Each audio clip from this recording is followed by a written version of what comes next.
Terima kasih Anda masih bersama kami di Kompas Pagi, Saudara. Ada informasi dari tim hukum Prabowo Gibran yang menyebut permohonan atau petitum yang disampaikan pasangan Anies Muhaimin dan Ganjar Mahfud cacat formil.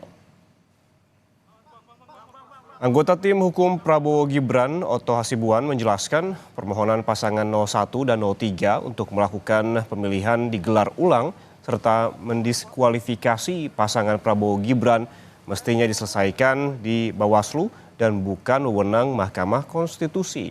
Otto menambahkan permohonan itu dianggap cacat formil karena Anies dan Ganjar tidak mempersoalkan perselisihan hasil perolehan suara tetapi menyinggung mengenai pelanggaran-pelanggaran dan proses pencalonan Gibran sebagai calon wakil presiden. Foto dulu, nanti fotonya nanti lah.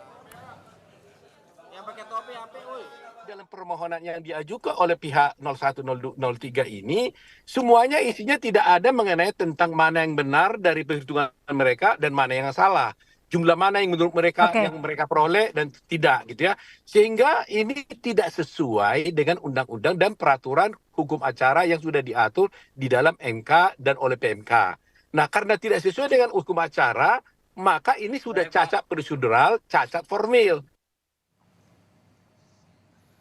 Menanggapi pernyataan tim hukum Prabowo Gibran yang bilang permohonan ke MK adalah salah kamar, tim pemenangan nasional Anies Baswedan Muhaimin Iskandar Iwan Tarigan menyebut jika gugatan yang diajukan ke MK soal perselisihan hasil pemilu sudah tepat dilakukan.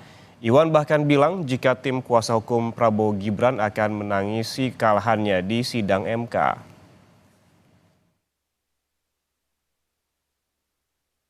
Perselisihan tentang hasil pemilu karena proses yang curang dan bermasalah, etika dan abuse of power, kekuasaan tentunya akan mempengaruhi hasil akhir di TPS. Kami berharap jangan sampai nanti Bapak Hotman Paris menangis dan Bapak Otto Hasibuan masuk kamar nggak keluar-keluar lagi karena kalah di sidang sengketa Pilpres di MK. Sementara itu, tim kuasa hukum Ganjar Mahfud menyatakan penetapan Gibran sebagai cawapres adalah keputusan prematur karena sudah diuji di DKPP dan dijatuhi hukuman etik kepada Ketua KPU dan Komisioner KPU. Maka pengajuan permohonan atau petitum ke MK sudah tepat.